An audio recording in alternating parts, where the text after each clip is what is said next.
Bonjour à tous et merci encore d'être avec nous dans cette petite émission législative de 2024, 10 minutes pour convaincre. Je suis dans la 5e circonscription avec Madame Araï, Alexandrine Araï, c'est ça?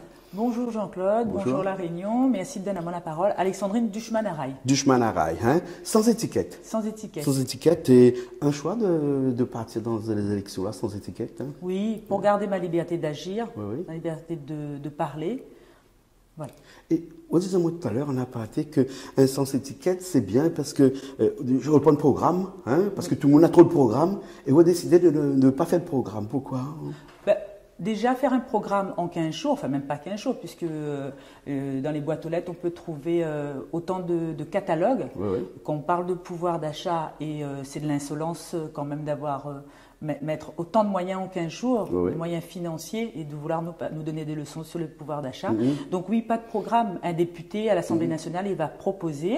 Quand on dit beaucoup d'argent en 15 jours, c'est-à-dire tu parles de la campagne, du budget de la campagne? Budget de la campagne. 68 000 €? C'est ça. Ça fait beaucoup d'argent pour ça fait beaucoup. Oui.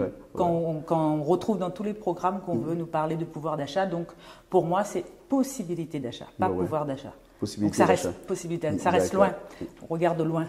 D'accord, là. Sans étiquette, comme ça que pas de programme, parce que de toute façon, demain, si au cas où il est élu, on sera adapté à toutes les gens qui ont des propositions de loi à faire, ou éventuellement signer les projets de loi du gouvernement. Alors tout va dépendre de tout ce qui est bon pour le Réunionnais. Il sera d'accord. Tout ce qui n'est pas bon pour le Réunionnais. Après, il y en a des commissions de travail à l'Assemblée nationale où il faut être actif. C'est surtout ça le plus important. Bien sûr. 577 candidats à l'Assemblée, là-bas, où on arrivera à faire le choix de tout ça, de quel parti, quel vote vont voter, ou pas. Ou sera peut-être, parce qu'il est sans étiquette, c'est toujours très convoité là-bas, les sans étiquette. Hein. Oui, m'y entend. Mais comme on l'a pu voir dans les différentes émissions, nous, on est beaucoup plus nombreux à être sans étiquette. Donc, moi, je n'ai pas la seule candidate sans étiquette.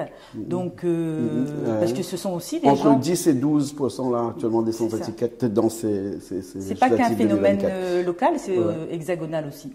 Alors, dans toutes ces thématiques qui reviennent et qu'on aura peut-être sûrement le temps de voir si au cas où on est élu, on a les grandes lignes de la Réunion, le pouvoir d'achat, le logement, l'emploi, les problèmes qu'on a avec de l'eau, par exemple, les gestions de déchets aussi, ça c'est un gros problème ici à La Réunion, la mobilité bien sûr. Et puis il y a des gens qui parlent aussi de l'embouteillage que nous avons ici à La Réunion. Ça pourrait être éventuellement une proposition de loi, ça pour créer autre chose et pour limiter un petit peu les voitures ici à La Réunion, parce que faut savoir c'est 30 000 voitures par an qui rentrent à La Réunion. Oui, effectivement, nous les une île, beaucoup de véhicules. Les gens aujourd'hui sont...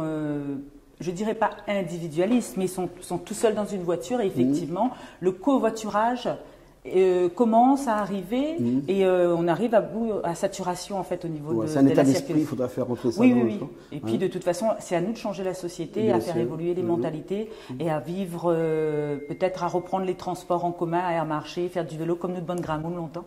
Parce que nous avons toutes les solutions ici. Sauf que là amène à nous une autre manière de vivre, mais à la base, nous avons tout ce que l'avait pour vivre correctement.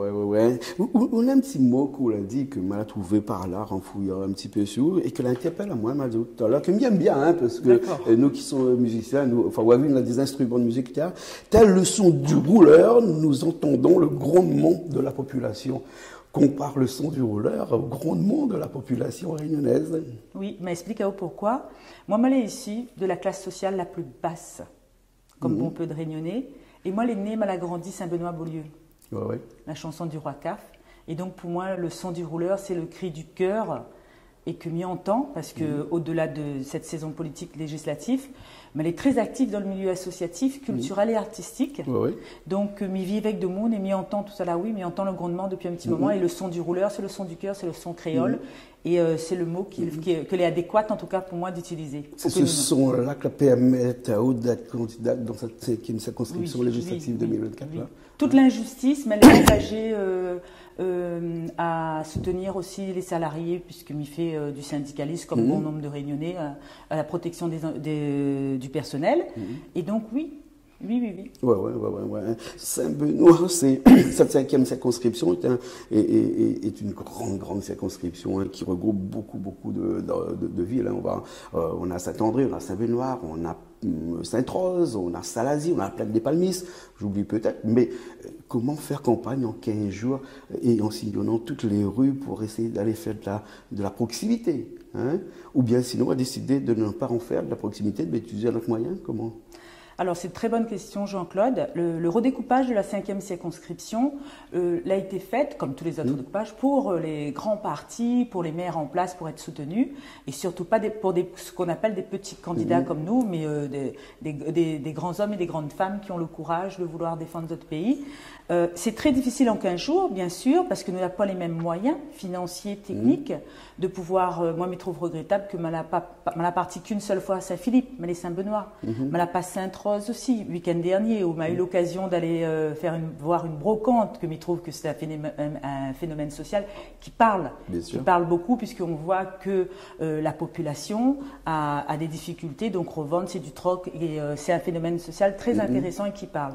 Et la plaine des Palmistes, pareil, on a aussi Brapanon, on a Salazie aussi. Salazie, il faut faire les petites routes. 97 000 électeurs, c'est énorme, oui, il ne peut pas. Et donc aujourd'hui, la solution que nous avons, c'est grâce à vous, merci à vous, grâce à Canal Austral, de donner à nous la parole et pour que la population y entend moins, mais aussi nous avons les réseaux sociaux que nous utilisons, même si n'est pas évident, mais j'utilise moi par exemple ma propre page parce que elle n'a pas une grosse équipe, un gros parti derrière moi. Bien sûr, bien sûr. Alors cette population de la 5e circonscription qui va voter ce 30 juin-là va sûrement choisir son candidat et beaucoup n'ont pas encore choisi le ou la candidate et généralement ça se passe au dernier moment quand ils arrivent devant comme ça.